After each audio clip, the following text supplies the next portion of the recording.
Hello, Nick. So I thought today I'd kind of meander through talking about our upcoming gaming weekend, which I hope that you remember and have on your calendar. I know we talked a little bit about ideas for that back in, gosh, was it July already? That when I was at your place?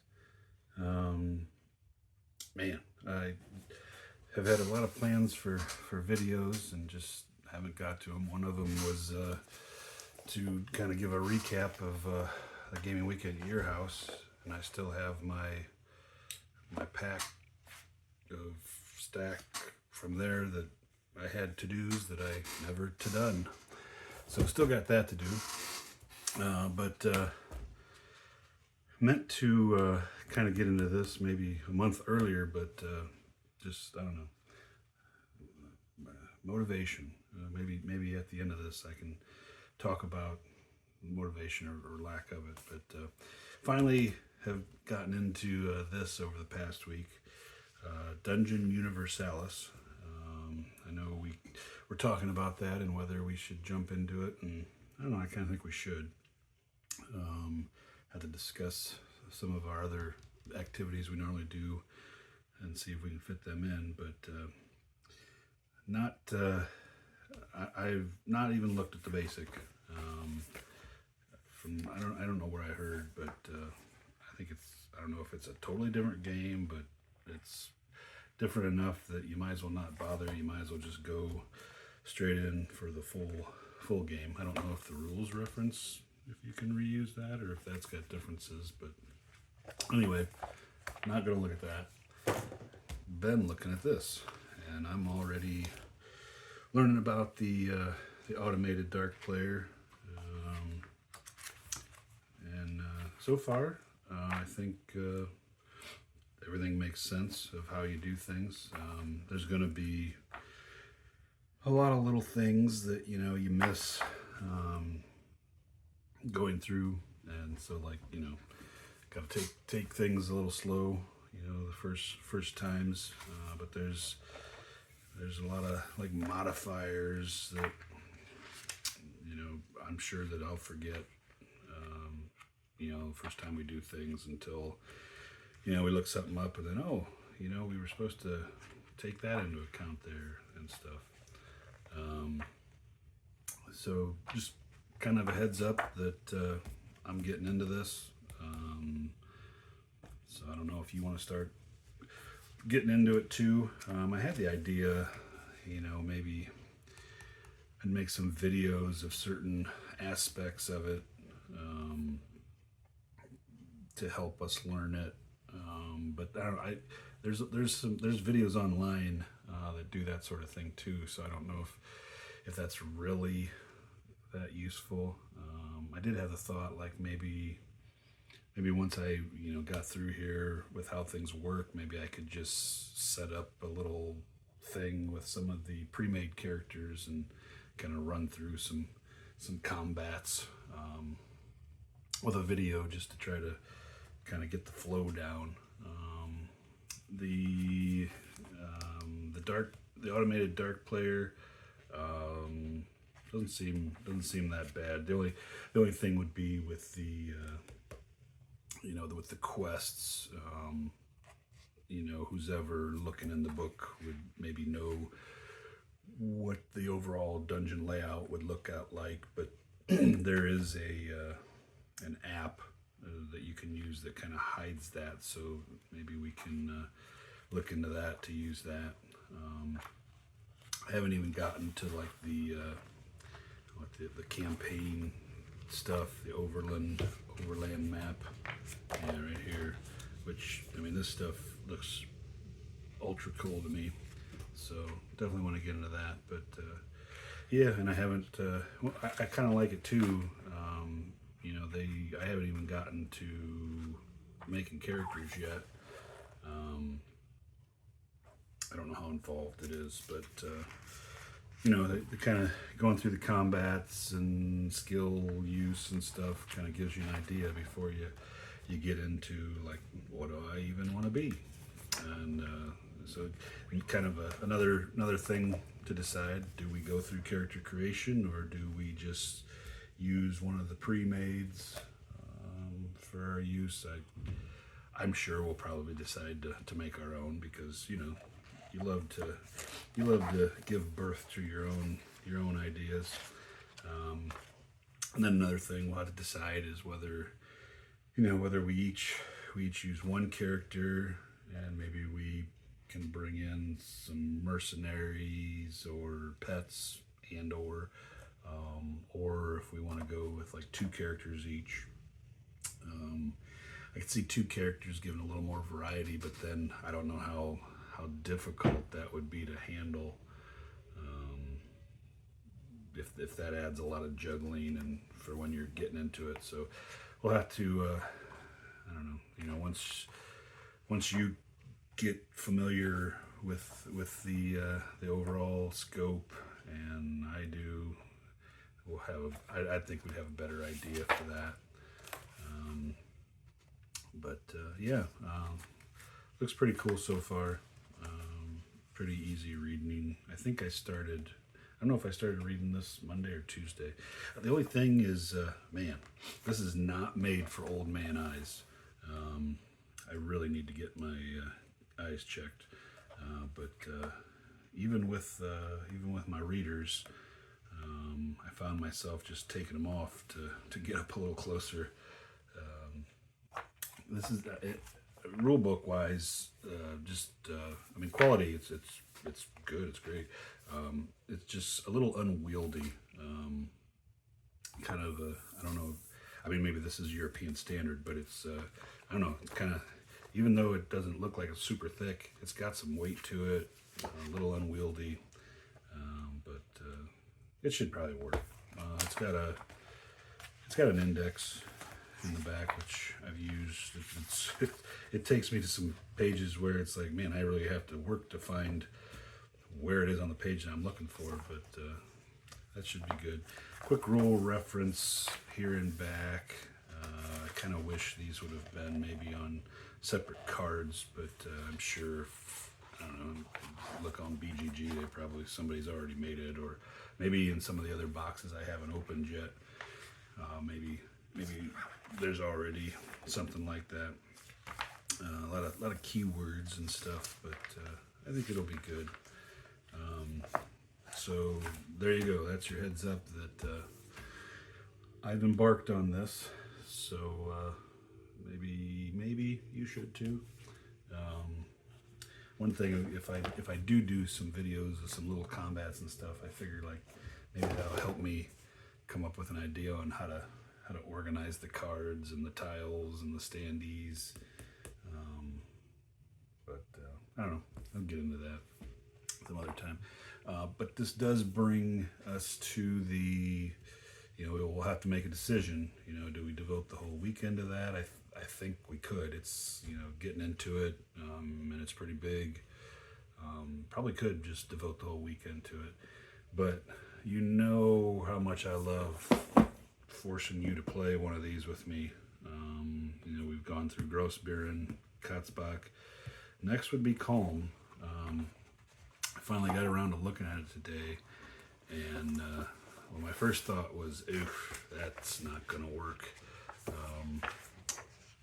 Battle of the Calm is 18 turns, which the last 2 battles we played were each 10 turns. But then looking at it, like it spans 2 days, and the first day is really, you got 2 turns, and then you get more into night, and not as much happens at night. I mean, you can attack, but it's all got to be up and close and dirty, and I'm sure it doesn't end well. So most likely you don't want to do that. There's night marches going on, recovery stuff. You want to have your leaders in a chateau or a town so they can be cushy for the night.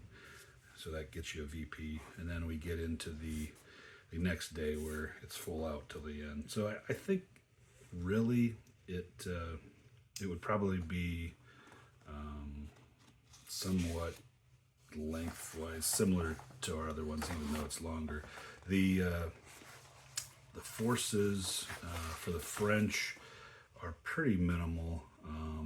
So these start on board, and then there's reinforcements that arrive.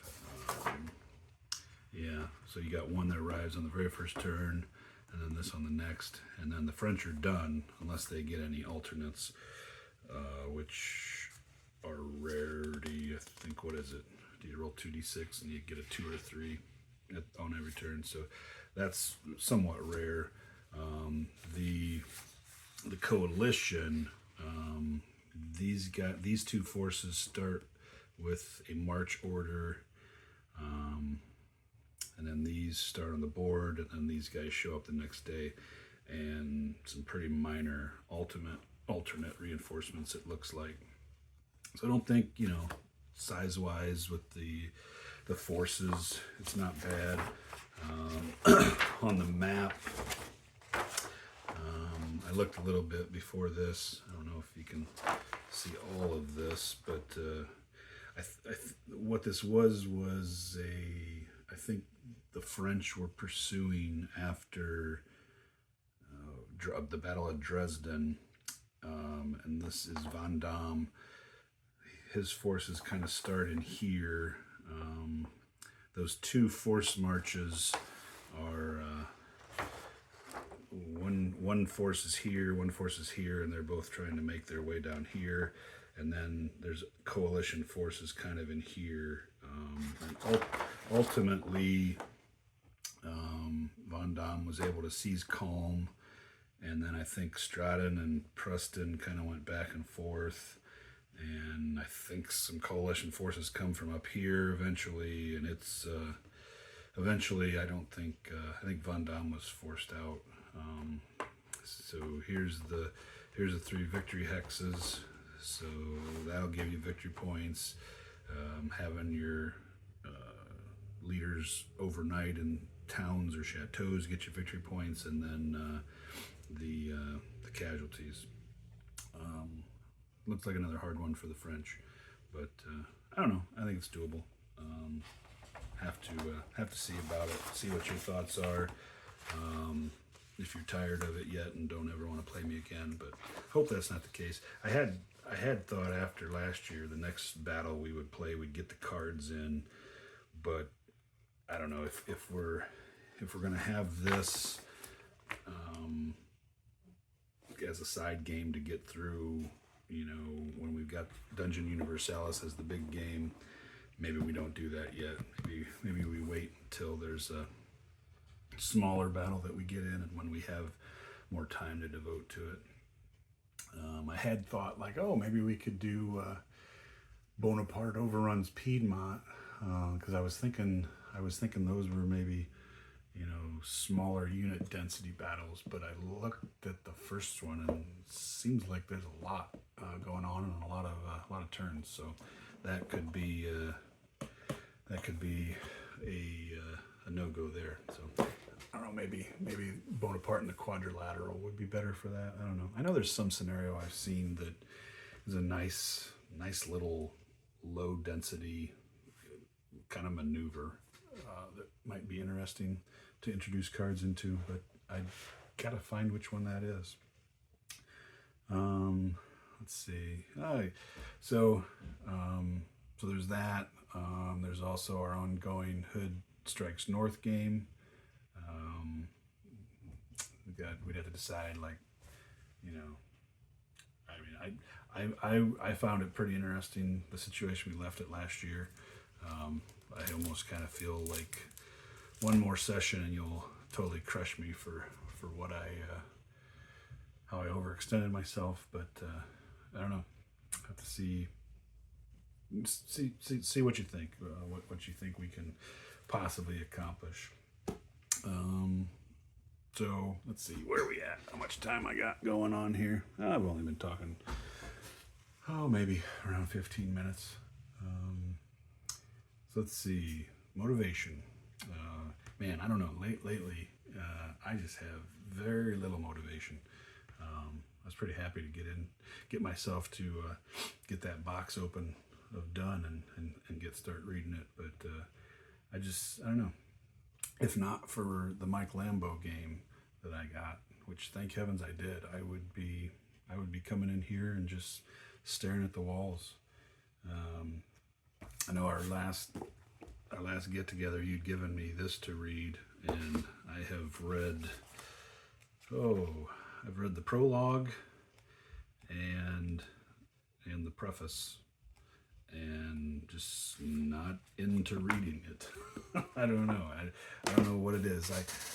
The last thing that I really read with reckless abandon was, I started the campaigns of Napoleon by Chandler, and I got up to part 4 when he goes to Egypt, which is I'm pretty interested in. But I kind of in my mind had the thought like, well, I want to maybe play through solo Bonaparte overruns Piedmont and Bonaparte in the Quadrilateral, but then other things that I was doing, just haven't gotten to it, and just I don't know, haven't decided to continue this. And I thought I'd heard about this book, that it's dry and not really necessarily the most exciting read, but I don't know, I was really entertained by it, and I really tore through those first 3 chapters, but we'll eventually continue that. Nothing against Grierson or Smith, and I read a couple books on Grierson's Raid back when I was really into it, thinking of trying to make a game out of it, but I don't know, just not into it at the moment. Not really into ACW a whole bunch. Just like motivation wise, I've been wanting to do a video talking about the weekend at your house, talking about line of battle, and and the place for small scenarios like we played. I've gotten the latest Kickstarter stuff of League of Dungeoneers. This is the update kit. I thought I could kind of show. I mean, this isn't. I don't think I really necessarily need to go over this, because it's, it's just kind of cleaning up the rules. I don't know. I mean, the rule book's good here, but I don't know. I kind of like the illustrations of the previous one. I think he was just kind of, with this, trying to bring illustrations back more in-house, maybe, that he had more control over. I don't know. I think the most of the ones in the old one were more like, I don't know, they were miniatures, like miniature terrain and stuff, which, I don't know, I thought was pretty cool. But hey, anything that helps clarify rules questions is great. Where's the one thing? Oh yeah, the quick reference compendium. He updated some tables. Like this will be great for spellcasting. I don't know if they had this in the old, but snazzied it up here. All the tables kind of snazzied them up, and any of the errata that was found has been updated in there. We haven't gotten to Quest Book 2 yet, so don't know about any errata there. Bestiary, some of the quick ref cards, and then some card replacements, some replacements for the info cards, and then those. I think I had printed some settlement cards off of somewhere, but now they come in big size cards, which is pretty cool. A nice little die for hit location, which that will definitely be nice. I mean, using the one die for D6 for what location was hit wasn't bad, but this will be nice that it'll, you roll that as part of the attack and then you'll know. Wish it came with a couple of them, because that'll be kind of a pain to make sure you always have that. And then these tokens that we'll learn about what they're for in the future. Got some question marks, numbered 1 through 12. Looks like, I don't know, the ghostly lady 1 through 10.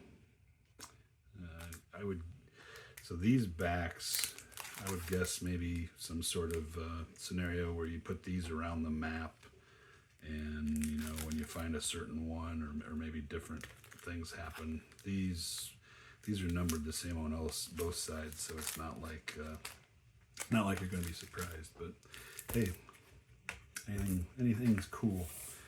You know, I've been wanting to go or do kind of a video of stuff that I've gotten lately and all that, but just not into it. Maybe when I get some done going, pushing around on the table, maybe that'll help. But that's about it.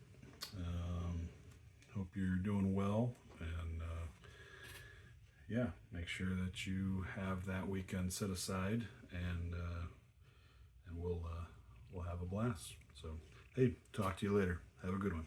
Bye.